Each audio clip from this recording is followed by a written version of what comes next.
Сегодня поговорим о характерном для нашего времени персонаже, о Екатерине Мизулиной. Еще недавно она была известна лишь тем, что приходится дочерью скандальной сенаторши Елене Мизулиной и тем, что возглавляет Лигу безопасного интернета, шарашкину контору в кармане православного олигарха Малафеева. Основное занятие Мизулиной-младшей – без конца строчить публичные доносы. По доносам этим заводятся уголовные дела, рушатся карьеры и бизнесы. Люди приходят в ужас, когда Мизулина обращает на них свой взор. Количество роликов с извинениями перед ней уже сопоставимо с извинениями перед Кадыровым. Тем временем Мизулина вроде как становится суперзвездой. Ездит по стране с выступлениями, ее писанина в Телеграме набирает сотни тысяч просмотров, а мемы с ней в ТикТоке и вовсе миллионы. Вот только появление звезды доносов перед живой публикой вызывает настолько бурную реакцию среди этой публики, что запланированное выступление перед школьниками в Казани пришлось отменить, чтобы не повторилась позорная фиаско со студентами. С другой стороны, многие почему-то обеспокоены, что Мизулина набрала большую популярность в студенческой и школьной среде. И кажется, будто даже она сама поверила, что именно она является современной рок-звездой и ролевой моделью. Ну что ж, она ошибается. Давайте сегодня разберем этот феномен.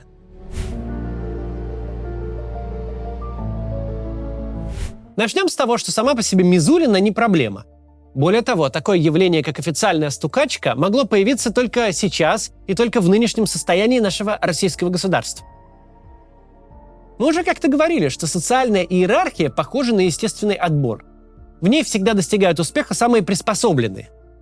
Если мы посмотрим на вождей большевистской революции и гражданской войны, то обнаружим, что большинство из них уголовники. Частично уголовники с политическим уклоном. Не в смысле, как я, а в смысле, что грабили банки и магазины не просто так, а на нужды партии. Но в значительной доле обычные преступники, до 1917 года промышлявшие разбоем, грабежом и убийствами, безо всяких политических мотивов. В мирное время авантюризм, жестокость, бесстрашие, отсутствие в голове связи между поступками и их последствиями – это все качества, которые делают человека главой успешной разбойной шайки и кандидатом на виселицу.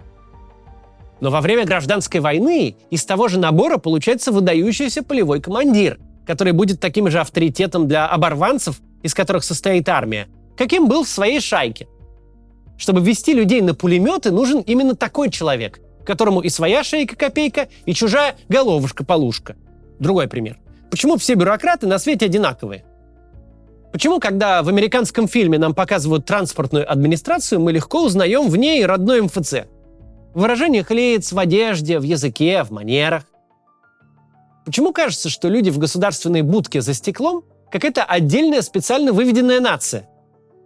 А потому что любая государственная система стремится к стандартизации. Любая система поощряет людей, способных четко выполнять инструкции, не проявлять инициативу и не производить лишнего шума, любой ценой избегать ответственности. И чем выше по иерархии, чем тоньше сито, тем сложнее отличить американского замминистра от албанского. Просто потому, что на это место их привел один и тот же набор качеств.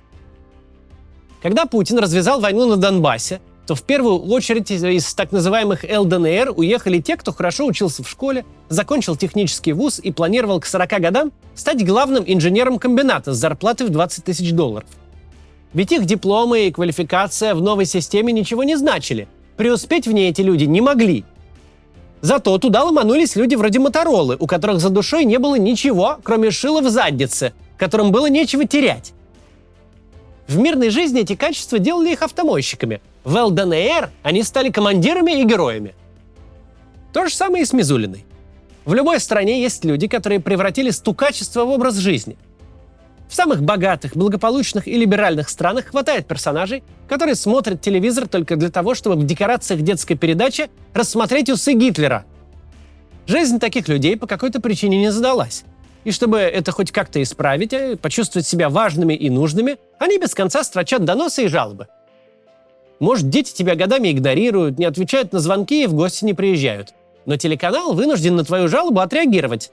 Причем ответить со всем почтением. Хамить кляузникам – плохая идея. Полиция тоже никуда не денется. Она обязана принять заявление и проверить, не стоит ли у твоего соседа действительно устройство для сканирования мозгов. Донос подкупает своей эффективностью. С его помощью можно испортить день соседу разговором с полицией, а иногда даже заставить себя бояться. Ты написал и увидел реакцию. Это воодушевляет людей, на которых никто и никогда не реагирует. При этом нормальная государственная система стукачей не поощряет. Она, безусловно, в рамках своих функций обрабатывает запросы, загружает референтов отписками, посылает офицеров полиции проверять вздорные заявления. Но доносительство не приведет к успеху. Да, на тебя, мрачного неудачника, будут тратить время, рассматривая твои идиотские кляузы. Но ты останешься просто неудачником, который тратит чужое время.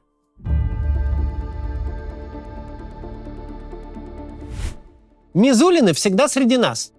В соседней квартире, в вагоне метро, в нашем офисе. И ничего в них нет страшного. Более того, в нормальном, организованном обществе тот самый мерзкий сосед, который присылает к вам полицию в поисках мозгового облучателя, первым забьет тревогу, если у соседей начнут бить детей или если на вас нападут во дворе. Большая беда наступает в тот момент, когда политика государства становится заведомо сумасшедшей. Наивно ожидать, что ее поддержат люди с репутацией, с какими-то достижениями и чувством собственного достоинства. А государство лихорадочно ищет точку опоры. Вот тогда и приходятся ко двору агрессивные фрики. Именно те, кто готов пойти на любую публичную подлость, на любое самоуничижение, лишь бы получить одобрение и почувствовать себя начальством. Такие люди, у которых за душой нет вообще ничего, кроме одобрения государства. Фрики понимают, что государство не просто их ждет, оно ждет именно их. Они слышат, что их персональные бредни стали государственной политикой. Доносчики обнаруживают, что их кляузы работают. Настучав куда следует, можно сбросить с пьедестала даже больших звезд, даже важных для общества людей. И вот это по-настоящему страшная синергия. За последние 1,5 года мы не раз могли убедиться, что доносы Мизулиной работают в России. Она не просто пишет в свой телеграмчик. Мало ли агрессивных и обиженных граждан туда пишет. У ее писанины есть реальные последствия. Отменяются концерты, заводятся уголовные дела, закрываются заведения, силовики ходят с проверкой. Больше нельзя сказать, что Мизулина никто и звать ее никак, что она числится старшим помощником младшего дворника, главой Малафеевской лиги безопасного интернета без формального статуса и полномочий. Для положения, когда кто-то что-то говорит, а государство этому подчиняется, есть специальный термин. Он называется «власть». Власть — это не удостоверение, печать и кабинет с гербом. Власть — это когда ты не говоришь в пустоту. Власть — это когда твои слова превращаются в действия других людей. Если ты пишешь донос, а районный мент, оторвавшись от протокола по пьяной драке у киоска, думает, как бы тебя послать, чтобы ты с одной стороны понял, а с другой придраться и написать новую жалобу не смог, ты тогда обычный доносчик. Но если твой донос немедленно приводит к уголовному делу и к задержанию в аэропорту, если МВД, ФСБ, СК, прокуратура считают твои слова руководством к действию, значит ты власть. Если ты можешь разрушить чью-то карьеру, закрыть бизнес, возбудить уголовное дело одним постом в Телеграме, то у тебя в руках неоценимый ресурс, лучше любой нефтевышки. Извинения звезд и блогеров, не помнящих себя от ужаса, это публичная и наименее важная демонстрация этого ресурса. Важно то, как с тобой взаимодействуют чиновники, силовики и бизнес. А по факту ты ими командуешь. Почему администрация университетов так лихо сгоняет студентов на встречи с Мизулиной? Потому что знают, она, а скорее ее шеф Константин Малафеев, могут создать проблем на ровном месте. Внезапно может выясниться, что в ВУЗе провалена работа по патриотическому воспитанию, что в руководство проникли иностранные агенты. И все силовые ведомства по этому поводу возбудятся и начнут принимать меры. А что из этого следует? Что если кто-то хочет занять хлебное место ректора крупного института, и ему нужно скинуть прежнюю администрацию, то есть в этом вопросе умельцы. В нашем режиме за каждой запятой, за каждым шагом и вздохом стоит бабло, конкретный финансовый и административный интерес. Допустим, мы видим, как по публичному доносу менты закошмарили ночной клуб. Тут стоит задать себе вопрос, а почему именно этот ночной клуб? Почему не десятки других, таких же, работавших в ту ночь? Выглядит как конкретный заказ. Получается, если вы собственник помещения и хотите срочно выселить арендаторов, чтобы пересдать подороже, теперь нет нужды компостировать себе мозги с Роспотребнадзором и пожарными. Теперь есть служба одного окна, телеграм-канал Мизулиной, способный грохнуть любой бизнес. Потому что система капитально сошла с ума. Без конца пытается закручивать гайки, выдумывать на ходу идеологию и составлять списки врагов. При этом она остается наглухо коррумпированной клептократией, где любой властный ресурс – это ликвидный актив. И в такой ненормальной системе доносительство становится настоящим фактором отбора. Люди, способные публично призывать все кары на голову юного рэпера, способные творить подлости и этими подлостями упиваться, не просто получают реальную власть и поощряются государством. Они добиваются вполне реального финансового успеха. Тот же набор качеств, который в любом обществе сделал бы человека нижайшим ничтожеством, в ненормальном государстве становится для доносчика большим и хорошим бизнесом. Вопросов нет. Мизулина, весь ее публичный образ и поведение будто созданы нейросетью по запросу «мерзость». Но нужно помнить, что в нормальном мире она была бы обычной склочной теткой у подъезда. Проблема в государстве, которое так далеко зашло в своей неадекватности, что дало ей власть. Это та же история, что с Пригожиным. Везде есть преступность, везде есть бандиты и банды, везде есть Пригожины. На всю голову отмороженные персонажи, которым человека грохнуть проще, чем позавтракать. Сами по себе они головная боль разве что сокамерников и работников уголовного розыска. Настоящие проблемы начинаются, когда государство выдает им персональную армию и делает де-факто параллельным Министерством обороны. Когда оно в припадке идиотизма не срок дает бандиту, а поощряет его россыпью орденов.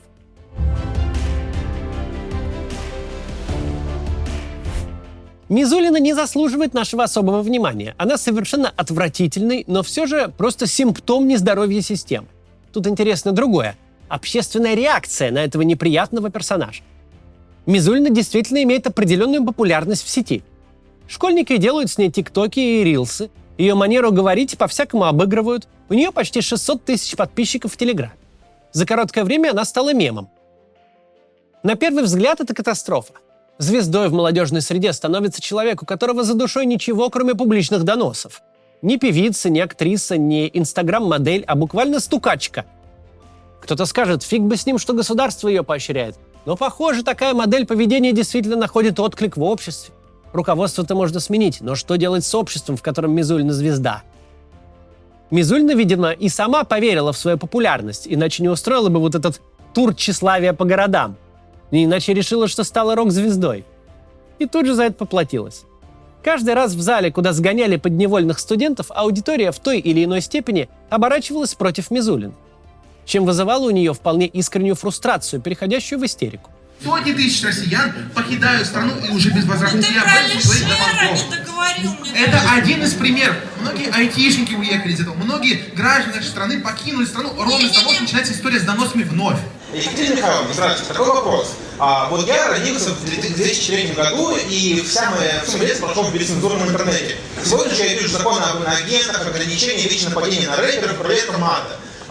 И вот недавно Владислав Донков предлагал постоянных доносчиков наказывать работать как раз таки общественными и назвать закон в честь вас. Как долго вы сможете продолжать эту деятельность, прежде чем правосудие вас настигнет? Спасибо. Дело в том, что популярность Мизулиной имеет особую природу. Она интернет-фрик. Интернет регулярно порождает таких людей, словно созданных стать заготовкой для мема. Антон Уральский, у которого не было ни единого разрыва. Мужик, вопящий «Ясь!». Сергей Дружко. Старые уходят, новые приходят, но в моменте их знают все. Но это именно что фрики, посмешище. К старику, пославшему всех нах, никто не пойдет на лекцию. Свидетель из Фрязино не пишет книги по личностному росту. Улыбчивый дедушка из Фотобанка не дает комментариев в СМИ о налоговой реформе. Мизулина, которая строчит кляузы на кумиров молодежи, выглядит и говорит как биоробот. Она мерзкая до карикатурности, этакий диснеевский злодей. У нее наверняка есть шуба из далматинцев, а по выходным она топит котят. Она нереалистичная мразь. Она словно питается злом. Если закрыть глаза на реальные последствия и оставить злодейского мемного персонажа, как он есть, то да, действительно, это забавно. Ничего удивительного в том, что молодежь угорает с Мизулиной. Но такого рода слава не делает ее лидером мнений, какой-то настоящей знаменитостью, на шоу которой валят толпы фанатов. Она, видимо, искренне себя таковой считает, и также искренне удивляется, когда публика не оказывает должного почтения фиглярше из интернета, на чье выступление всех согнали насильно.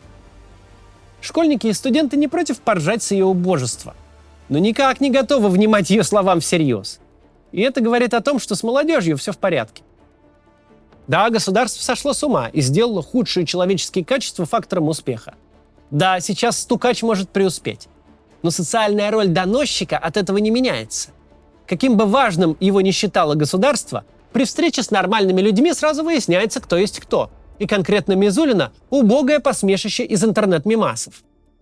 Когда государство умышленно запускает механизм отрицательной селекции, когда поощряет в людях худшее, это тяжелый вызов обществу, и последствия неизбежны. Успешные практики становятся социальной нормой. Если выгодно быть такой невероятной мразотой, многие захотят повторить этот путь. Но с другой стороны, мы видим, что ничего похожего в нашем российском обществе пока не произошло. Наше общество реагирует на доносчицу презрением, как и должно реагировать общество, где донос – ругательное слово, связанное с самыми темными страницами истории. Стукачей ненавидят, над ними смеются, их гонят прочь. А значит, у нас есть еще время, чтобы демонтировать сумасшедшее государство. Ведь общество под ним совершенно нормальное. Вот такие пироги. До завтра.